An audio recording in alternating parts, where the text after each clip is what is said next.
Hermanos y hermanas, que el Señor les bendiga en esta mañana. Agradezco enormemente esta invitación que me cursaron ya hace algún tiempo y agradezco a la pastora abrir este espacio para compartir con ustedes en esta mañana. También le agradezco que mencionó que todos cumplimos 58 años. Quiere decir que me hizo el regalo de rebajarme 10. Eso es bueno, ¿verdad?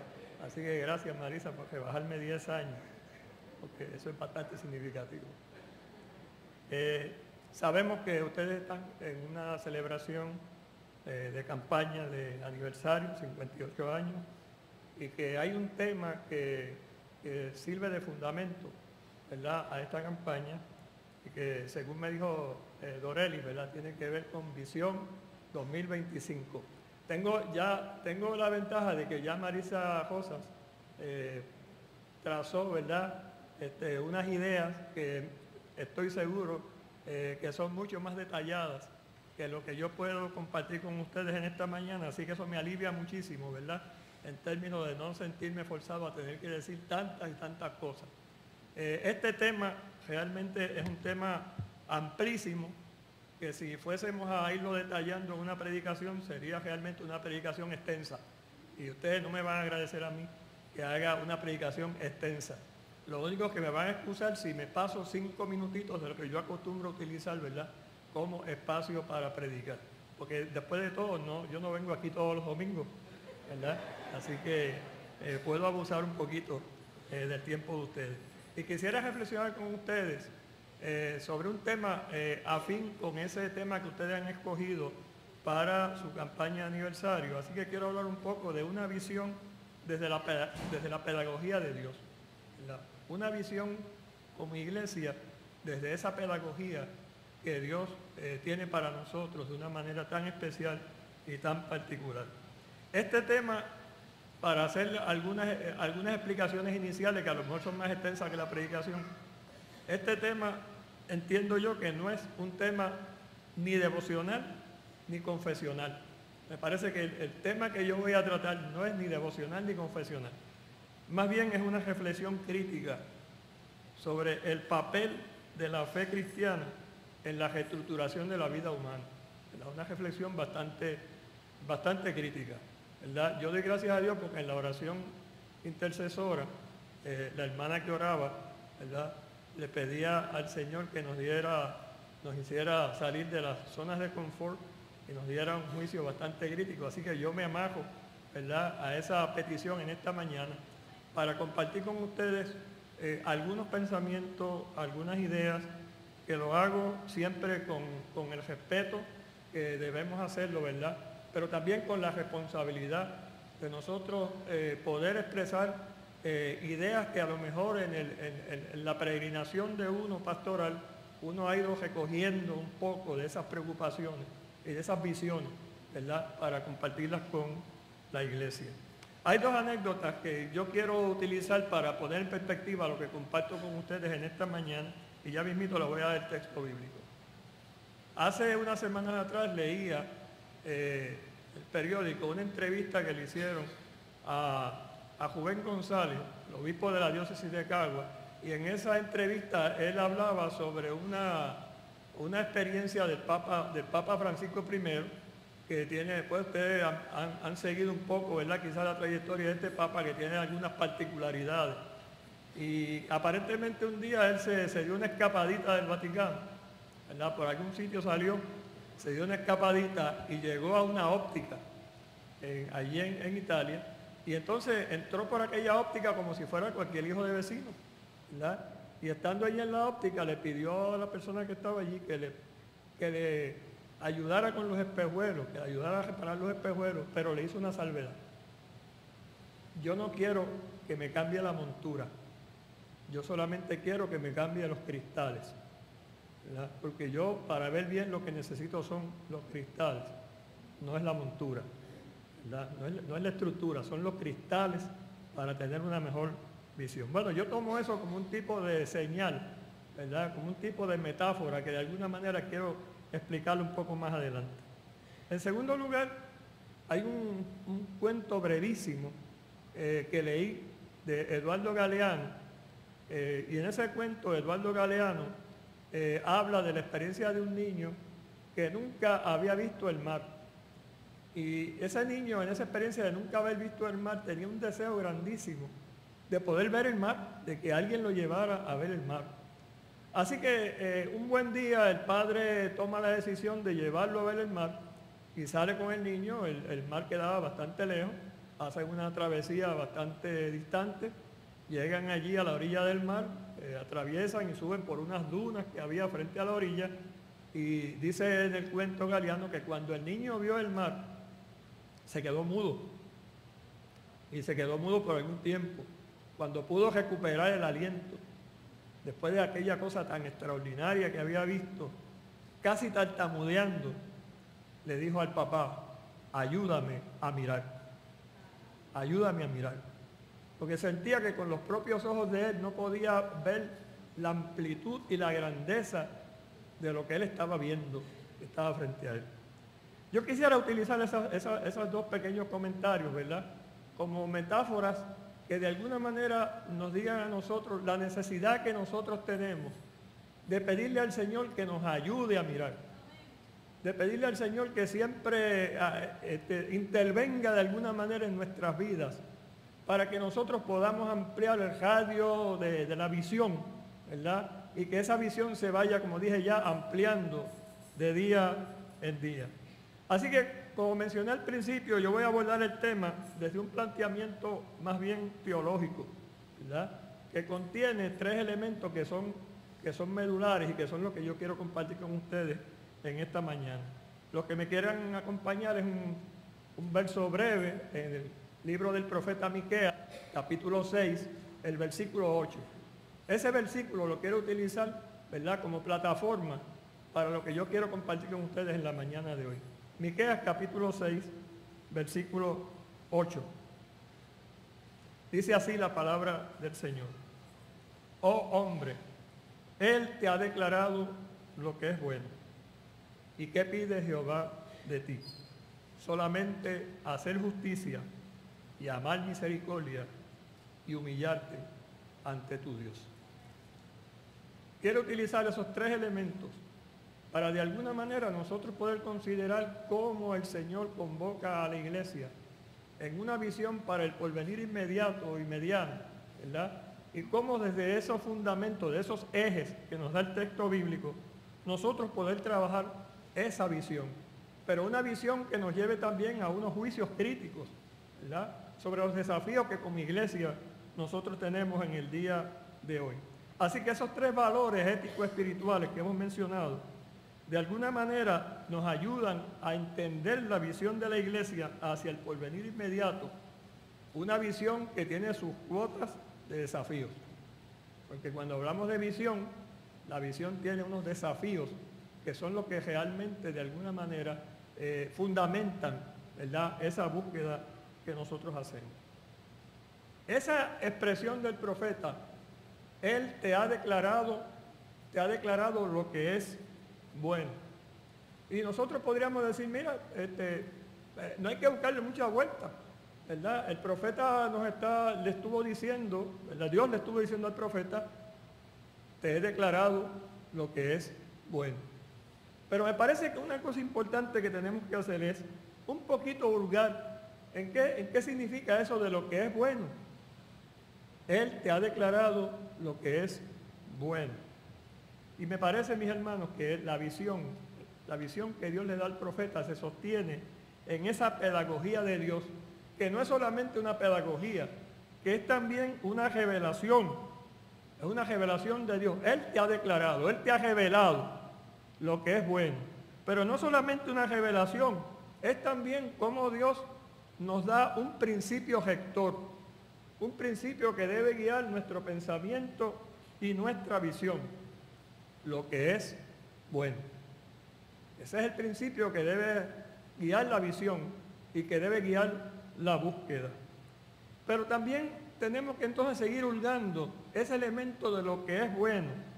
Pues yo pienso, mis hermanos, sin ánimo de agotar todo lo que eso puede significar, ¿verdad?, que cuando hablamos de lo que es bueno, pienso que hablamos de lo que conjuga la mente la conciencia, la voluntad, el espíritu. Conjuga todos esos elementos de nuestra persona para construir y sostener principios de convivencia en armonía.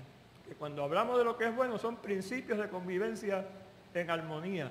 Ese famoso shalom que nos menciona el Antiguo Testamento, que no es otra cosa que la vida en congruencia, la vida en armonía, la vida que se vive buscando siempre ese elemento de congruencia, ese elemento de armonía. Así que cuando Dios le habla al profeta y nos habla también a nosotros hoy, ¿verdad? Nos está haciendo esa revelación, nos está dando ese principio rector y nos está diciendo: yo te he declarado lo que es bueno. Pero la visión también que se le da al profeta implica un imperativo, implica un pedido radical. ¿Y qué pide Jehová de ti? ¿Qué es lo que Dios? Yo te he declarado lo que es bueno. ¿Y qué yo pido de ti? ¿Y qué yo pido de ti en el plano personal? ¿Qué yo pido de ti en el plano colectivo? ¿Qué yo pido de ti en el plano de iglesia que le sirve al Señor? Y entonces están esos tres elementos que de manera sencilla yo comparto con ustedes en esta mañana. En primer lugar, hacer justicia. ¿Y cuáles son las implicaciones que tiene para la visión de la iglesia el hacer justicia? Me parece que una primera cosa que tenemos que decir en este elemento de hacer justicia es comenzar por nosotros atrevernos a decir que venga tu reino. Empezar por ahí, atrevernos a decir que venga tu reino. ¿Y por qué yo digo atrevernos a decir? Yo no sé cuántas veces nosotros hemos repetido en el Padre Nuestro que venga tu reino. Pero yo te voy a confesar que las últimas veces que lo he dicho, esto no es tan fácil decirlo, ¿verdad? Esto es un poquito difícil de digerir, ¿verdad? Que venga tu reino. Porque cuando nosotros decimos que venga tu reino, lo que estamos diciendo es que venga tu reino para que tu reino conquiste y haga desaparecer los pequeños y grandes reinos personales y colectivos que nosotros hemos edificado. ¿Cuántos reinos personales nosotros hemos edificado? ¿Cuántos reinos colectivos nosotros hemos edificado? Y la pregunta que yo me hago a veces cuando le decimos: Señor, que venga tu reino, le estaremos diciendo que tu reino venga y se imponga sobre nuestros reinos. Que tu reino venga y se imponga sobre mis preferencias. De tal manera que ese reino que no pide permiso, ese reino que conquista, se convierta en el norte de nuestra vida. Esos reinos que nosotros hemos construido, que muchas veces se han levantado a costa de la pobreza, a costa de la esclavitud y a costa del dolor de otros y de otras. Hermanos, eso tenemos que decirlo. Hay muchos reinos que se han construido a costa de mucho dolor y de mucha pobreza. En segundo lugar, como dije ya sin ánimo de agotar todo lo que se puede decir sobre esto, me parece que cuando hablamos de hacer justicia estamos convocados a traducir la experiencia carismática en una agenda liberadora. La experiencia carismática que hemos tenido con el Señor, convertirla en una agenda liberadora. Cuando nosotros vamos a Lucas 4, específicamente los versículos del 18 al 19, el Espíritu del Señor está sobre mí, por cuanto me ha ungido para dar buenas nuevas a los pobres. Me ha enviado a sanar a los quebrantados de corazón, a pregonar libertad a los cautivos y vista a los ciegos, a poner en libertad a los oprimidos y a predicar el año agradable del Señor. Ese programa de redención que el Señor manifiesta allí leyendo al profeta Isaías, ese programa de redención que se comienza a decir: el Espíritu del Señor está sobre mí. Y lo que quiere decir, mis hermanos, es que para poder cumplir todo ese programa tiene que haber una investidura carismática. Si no hay una investidura carismática, no se puede cumplir el programa. Así que de alguna manera, cuando el Señor nos invita a nosotros como iglesia a trazar una visión para el futuro inmediato y nos invita a hacer justicia, nos invita también, mis hermanos, de alguna manera a que nos plantemos en esa dimensión carismática. en ese andamiaje carismático que el Espíritu trae a la vida de cada uno de nosotros. Pero yo tengo que hacerme una pregunta. Si alguno de ustedes la quiere hacer suya, también la puede hacer. ¿Cómo nosotros entendemos eso hoy? ¿Cómo nosotros entendemos esa expresión de Jesús cuando fue allí a la aldea en Nazaret? Yo tengo que hacer una aclaración con esto. Y es que uno de los desafíos que tenemos nosotros, si queremos que la visión sea una visión que esté bien enfocada hacia el porvenir inmediato, es que no podemos espiritualizar la experiencia del Espíritu. Y esto puede sonar un poquito como el lenguaje ese de Cantinflas, ¿verdad? Pero yo voy a tratar de decirlo de manera más sencilla. Que no podemos espiritualizar la experiencia del Espíritu. Y lo que significa esto, mis hermanos, es que Jesús habló en aquel momento y habló de muchas condiciones que habían. Los presos, los oprimidos, los enfermos. Hermanos, pero hay que tener cuidado de no decir, eso a lo que Jesús se refiere tiene que ver solamente con el ámbito espiritual. Que los presos son solamente los presos espirituales. Que los hambrientos son solamente los hambrientos espirituales. Que los oprimidos son solamente los oprimidos espirituales. No. Porque cuando nosotros espiritualizamos, estamos desconociendo la realidad de los desafíos que Dios tiene frente a nosotros. Nosotros tenemos gente que son hambrientos de verdad. Tenemos gente que están oprimidos de verdad. Tenemos gente que están enjuiciados de verdad. Más allá de las dimensiones espirituales que no las negamos. Pero no podemos espiritualizar a tal punto de desconocer el desafío que el texto bíblico está haciéndonos a cada uno de nosotros. Por eso yo pienso, mis hermanos, que el primer desafío que esta palabra tiene para nosotros, y lo voy a leer como lo tengo aquí porque no quiero depender mucho de mi memoria. La visión de la iglesia para el futuro inmediato la invita a replantearse hoy el tema de los pobres, la cultura de la violencia. Bueno, ustedes escucharon la noticia de lo que pasó en Estados Unidos esta semana, ¿verdad? Y cuando uno lee un poco, uno descubre que en los Estados Unidos hay nada menos que de 270 a 310 millones de armas circulando. 310 millones de armas de fuego circulando para una población de cerca de 318.7 millones de personas. Quiere decir que casi hay un arma de fuego por cada persona. Una cultura de la violencia. Y yo pensando en casa decía, bueno, si fuéramos a repartirlo así, yo tengo 6 nietos, le tocarían a los nietos míos por lo menos 2 armas de fuego. Y eso asusta, ¿verdad? Cuando uno siente de alguna manera que eso es un desafío. Que también, mis hermanos, Dios nos desafía para nosotros trabajar con las distintas patologías sociales que hay hoy, las distintas enfermedades sociales que hay en el día de hoy, las dependencias aniquilantes que hay en nuestra sociedad. ¿Cuánta gente viviendo en unas dependencias que les van aniquilando? La explotación laboral, especialmente la explotación de los niños en distintos países, porque yo no me estoy refiriendo solamente a la iglesia en Puerto Rico, yo estoy hablando en un sentido mucho más general. La explotación laboral que tenemos en el día de hoy, la trata humana, que es ese tremendo problema que estamos enfrentando en el día de hoy, la especulación con la tierra y con los recursos naturales, cómo la gente está especulando con la tierra, hoy un don que es para cada uno de nosotros, la corrupción en todas sus modalidades, etcétera, etcétera. Todo eso y muchas cosas más tienen que ver con ese llamado de justicia que Dios le hace al profeta y que nos hace a nosotros, para que como iglesia nosotros podamos trazar una visión que esté anclada en la tierra, que esté anclada en la realidad, que esté anclada en lo que Dios pone frente a nuestra vista, para que nosotros como iglesia entonces podamos actuar y podamos responder a eso.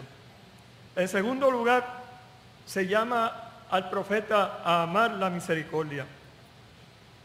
Hermanos y hermanas, la misericordia supone una liberación de nuestros asentamientos de prejuicios, una liberación del exclusivismo religioso, una liberación de la falsa piedad.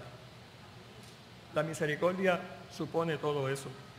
La misericordia implica un nuevo éxodo desde el legalismo religioso y la actitud de supremacía en el entorno social para poder ver al otro y la otra en su valor como ser humano. La mujer sirofenicia llegó donde Jesús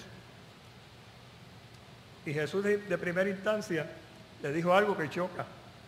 Y lo que Jesús le estaba comunicando a aquella mujer tenía que ver un poco con la supremacía de una raza. Tú no eres judía, tú no eres de nuestro pueblo. Ese elemento de supremacía que hay en muchas ocasiones. Y aquella mujer pudo quebrar eso. Pero donde yo quiero ir con esto es, todavía hoy, nosotros estamos tratando con actitudes de supremacía. No solamente supremacía racial, sino que dolorosamente a veces también hay supremacía religiosa. Donde muchas veces en muchos planos religiosos la gente se ve como que están por encima de otras dimensiones y por encima de otras expresiones. Y lo que en un momento era la espiritualidad se convirtió en un elemento de supremacía. Y Dios nos invita a nosotros entonces, mis hermanos, a superar ese elemento de supremacía religiosa para nosotros poder practicar la misericordia.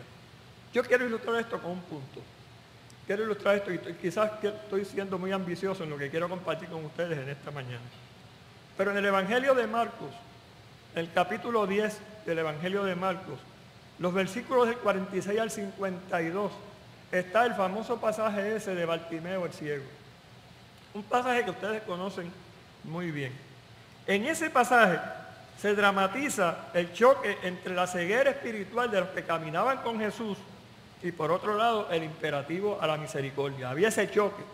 Los que caminaban con Jesús, curiosamente, en aquel momento estaban más ciegos que Bartimeo. Y por otro lado, el imperativo a la misericordia. Y en ese pasaje hay tres elementos que están en tensión que yo quiero utilizarlos para, de alguna manera, aclarar esto de la misericordia. En primer lugar, curiosamente, y subrayo, la gente que caminaba con el Señor querían proteger a Jesús de los inoportunos. ¿Cierto? La gente que caminaba con Jesús lo quería proteger de los inoportunos. Y cuando Bartimeo empieza a gritar, lo sacan del escenario. Y alguna gente dice, no molestes al Señor. Porque la función nuestra caminando con el Señor es protegerlo de los inoportunos. Estaban bastante equivocados. Y una pregunta que uno tiene que hacerse es si el pueblo de Dios y si la iglesia del Señor está para proteger al Señor de los inoportunos. Si estamos para proteger los inoportunos. Aquella gente le hizo un cerco alrededor al Señor para que no lo molestaran los inoportunos. La segunda cosa que había allí era la presencia incómoda de los inoportunos. Qué incómodos son los inoportunos. Porque nos sacan de la zona de confort. Porque nos sacan de la zona cómoda. Y en tercer lugar está la respuesta de Jesús, que es una pedagogía de la misericordia. La respuesta de Jesús que va por encima de toda aquella gente. Hermanos y hermanas, cuando la piedad, cuando la fe y la piedad de la iglesia se convierten en un cerco para proteger a Jesús de los inoportunos, algo se ha perdido en relación con la misericordia. Y yo digo esto con el mayor respeto y con la mayor responsabilidad. Una de las cosas que tenemos que tomar en cuenta cuando pensamos en la visión de la iglesia para hoy es realmente si no hemos perdido en alguna instancia esa visión de la misericordia cuando queremos proteger a Jesús de los inoportunos. Pero ustedes estarán preguntando, ¿y quiénes son los inoportunos? Que yo los tildo de esa forma, los inoportunos. Hermanos, yo creo que los inoportunos son los que desafían nuestra tranquilidad. Los que desafían nuestra tranquilidad. ¿Cuánta gente hoy desafía nuestra tranquilidad? Cuando leemos los diarios, cuando escuchamos las noticias, cuando hablamos con alguna gente por ahí. Desafían esa tranquilidad nuestra. Nuestra zona de confort, como mencionaba la hermana en la oración. Los que siguen reclamando, aunque no nos guste. Y van a seguir reclamando, aunque a nosotros no nos guste. las situaciones que desafían nuestra conciencia. Todo eso son los inoportunos. Y mis hermanos, algo que puede sonar un poquito incómodo es que curiosamente en el texto bíblico vemos que Jesús caminaba con los inoportunos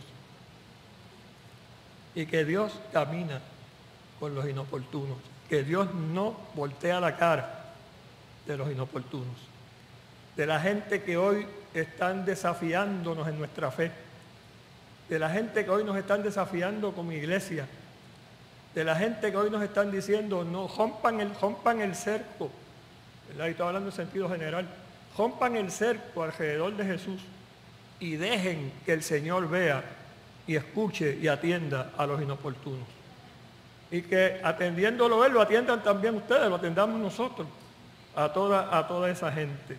Así que mis hermanos, el segundo desafío que pienso yo que tenemos en esta visión hacia el porvenir es que la visión de la iglesia para el porvenir inmediato y a mediano plazo la debe conducir a actos concretos de misericordia para toda esa diversidad de inoportunos. Los desplazados por conflictos en guerras civiles son inoportunos. Los indocumentados son inoportunos. Las víctimas de todas las modalidades de racismo y prejuicios religiosos son inoportunos. Los que aún esperan por justicia, los excluidos del bienestar social son inoportunos. Los familiares de los desaparecidos en diversos países son inoportunos. Los que han perdido la fe por su desengaño con la iglesia son inoportunos. Y yo sé que lo que estoy diciendo no produce un solo amén, ¿verdad? Pero esto tenemos que plantearlo. Esto tenemos que plantearlo. Para nosotros entonces tener la visión clara de hacia dónde el Espíritu del Señor nos quiere dirigir en esa dimensión de la visión. Y en tercer lugar, humillarte delante de tu Dios. Y decía ahorita, cuidado con espiritualizar, ¿verdad? Humillarte delante de tu Dios. Ese elemento, mis hermanos, que en un entendimiento maduro de la fe, humillarse no tiene que ver con rebajarse, no tiene que ver con devaluarse, no tiene que ver con avergonzarse. Significa que nosotros podamos potenciar el valor de la humildad como manera de entender y asumir la voluntad y los propósitos de Dios. Que la humildad sea el vehículo, que la humildad sea lo que potencie el que nosotros podamos seguir los propósitos que Dios tiene para la vida de cada uno de nosotros. La humildad nos ayuda a ver a Dios actuando más allá de nuestros propios marcos de referencia. Una lucha que Jesús tuvo en su ministerio cuando todos aquellos religiosos en sus pequeños marcos de referencia querían ver a Dios solamente en lo que ellos lo veían. Y Jesús tuvo que enseñarle que Dios era mucho más amplio, que Dios rompía todos esos marcos de referencia. Así que la humildad tiene que ver con eso, mis hermanos. Ver a Dios actuando más allá de los marcos de referencia que nosotros nos hemos trazado.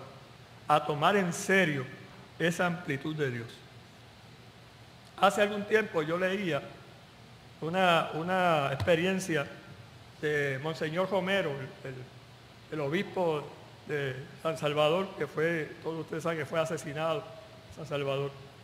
Y cuando en los días previos a la muerte de Monseñor Romero, cuando la situación estaba al rojo vivo, y él sabía que su vida se le había puesto precio, unos pastores bautistas se allegaron hasta la casa de él, salvando muchas dificultades, ¿verdad? De forma bien secreta. Llegaron donde Monseñor Romero para decirle, estamos aquí para orar por usted y saber en qué podemos ayudar. Y Monseñor Romero, como manera de responder, le dijo, yo le agradezco tanto a ustedes, mis hermanos separados. Y cuando dijo eso, uno de los pastores lo interrumpió y dijo, un momento, si nosotros fuésemos hermanos separados, no estaríamos aquí para orar con usted. no estaríamos aquí para acompañarle. No somos hermanos separados, somos la misma gente que desarrolla el mismo ministerio, que tiene la misma vocación, que tiene la misma misión de echar hacia adelante el país. Hermano, ese elemento de humildad, de entender que los otros no son tan distintos a nosotros, de entender que los otros que están trabajando en favor del Señor también tienen muchas cosas iguales a las que nosotros tenemos. Por eso el Señor le tuvo un poco que dar un tapaboca a los discípulos, ¿verdad? Y decirle, el que no es contra nosotros, por nosotros es, ¿verdad? Así que no le pongan obstáculos. Ese elemento, mis hermanos, de esa humildad que nos permite a nosotros sentir que Dios actúa en los lugares que nosotros no imaginamos. Que Dios actúa en los lugares que nosotros no imaginamos. Aquel cojo que estaba frente a la hermosa y que no podía entrar al templo porque le era prohibido, supo que Dios no solamente estaba allá adentro, sino que Dios estaba afuera. Y que afuera hizo el milagro de levantarlo, porque Dios no está solamente donde nosotros hemos decidido que debe estar. Dios está donde Él decidió que debe estar. Que en esa visión de nosotros para el porvenir no caigamos en el elemento de decirle a Dios dónde debe estar y dónde no debe estar. Que no caigamos en esa situación de decir, en ese lugar, en ese barrio, en ese residencial, ahí Dios no puede estar. Ahí Dios no puede estar. Es posible que Dios esté metido de lleno allí, como sabemos que lo está. Así que, mis hermanos, ya concluyendo, quiero tomarles mucho tiempo. Como personas y como iglesia necesitamos la humildad para resolver o clarificar dos elementos que son medulares en nuestro entendimiento de la fe. Y mire, yo no acostumbro a usar muchos términos técnicos, nunca me ha gustado complicar la predicación con términos técnicos, pero me voy a atrever a usar dos hoy y explicarlo bien rapidito. Hay dos elementos que son medulares en nuestra dimensión de la fe que tienen que ver con la humildad.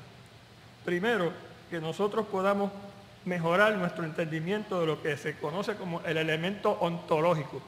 ¿Y qué significa esto del ontológico? Para decirlo de forma bien sencilla, lo ontológico es lo que tiene que ver con el ser, ¿verdad? Lo que tiene que ver con el ser. Cuando hablamos del ontológico, nosotros estamos hablando de la presencia real de Dios en la vida, de la presencia real de Dios en la vida de las personas, ¿verdad? Y cuando nosotros decimos que eso hay que clarificarlo hoy, lo que estamos diciendo es, mis hermanos, que tenemos que volver a tener la conciencia de cómo esa presencia real de Dios transforma la vida humana, que Dios no es un enunciado, que Dios no es un concepto, que Dios no es algo que decimos para quedar bien, que Dios es una realidad ontológica, real, que se mete en el ser de las personas y los transforma. Y que nosotros como iglesia, si estamos mirando hacia una visión al porvenir, tenemos que decir, en esa visión yo tengo que caminar como alguien que la presencia y la realidad de Dios se ha manifestado en mi vida. Y desde ahí entonces yo puedo trabajar para transformar las condiciones humanas. En segundo lugar, lo que se conoce como el elemento epistemológico. Y lo epistemológico lo que significa es la fuente de donde nosotros sacamos entendimiento y saber, de donde nosotros sacamos el saber que podemos tener. Así que, ¿de qué fuente se nutre nuestro conocimiento del motivo y la dirección que Dios le da a la vida humana? ¿De qué fuente nos nutrimos? ¿Cuáles son los discernimientos que el Espíritu trae a la vida de cada uno de nosotros? Para nosotros poder articular esa visión. Así que el tercer desafío, como dije ya cerrando, el tercer desafío en esta mañana, como iglesia que quiere ampliar su visión, estamos desafiados a reconocer y a considerar lo siguiente, sin agotar todo lo que se puede decir. Primero, que no somos los únicos que componemos el tejido social y sus instrumentos de desarrollo. Eso nos invita a sentarnos a la mesa con todos los sectores que componen nuestro universo social. Nosotros no podemos decir, la iglesia es la única que tiene algo que decir. La iglesia es parte de los que tienen algo que decir. En el tejido social hay otras voces que también hay que escuchar y hay otras voces con las que también hay que sentarse a hablar. Eso es parte de la humildad de la iglesia. En segundo lugar, que la iglesia considere cuáles son los valores y las conductas de ese entorno social que nosotros a veces hemos adjuntado a la vida de la iglesia acríticamente, sin pasarlo por ningún crisol, y lo hemos hecho parte de la vida de la iglesia. A veces hay que preguntarse, ¿esta costumbre o esta manera de ser tiene que ver de verdad con la iglesia? ¿O es parte de lo que está pasando allá y lo hemos traído acá? La iglesia tiene que trabajar con eso. En tercer lugar, hermanos, en momentos de definiciones críticas, ¿cuál es la prioridad? En momentos críticos, ¿cuál es la prioridad? ¿Los seres humanos o las estructuras eclesiásticas? ¿Cuál es la prioridad cuando la cosa se pone difícil? ¿Los seres humanos o las estructuras eclesiásticas? Eso la iglesia lo tiene que ponderar. Y en cuarto lugar, si la competencia es una actitud que supera el sentido de unidad en el pueblo de Dios, si la competencia está por encima del sentido de unidad en el pueblo de Dios, ¿hasta qué punto las generaciones que vienen subiendo hacen una lectura de eso y toman distancia? Una de las cosas que hay que preguntarse a veces, ¿por qué hay tantos jóvenes que a veces abandonan la iglesia? Esa es una pregunta importante que tenemos que hacer. ¿Cuáles son las razones para eso? Mis hermanos, termino diciendo esto, porque yo sé que he dicho muchas cosas, ¿verdad?, que para mí fueron difíciles pensarlas y escribirlas, pero que pienso que son importantes. Pero termino diciendo esto. Los desafíos son grandes y complejos, pero el espíritu que potencia la vida de la iglesia nos ayudará a cada uno de nosotros como iglesia a enfrentarlos con juicio crítico y con una oración ferviente. Que el Señor nos bendiga en esta mañana y nos permita como iglesia enfrentarnos a esa visión 2025 con todos estos elementos, pero confiando en el Espíritu que potencia la vida de la iglesia. Que el Señor les bendiga.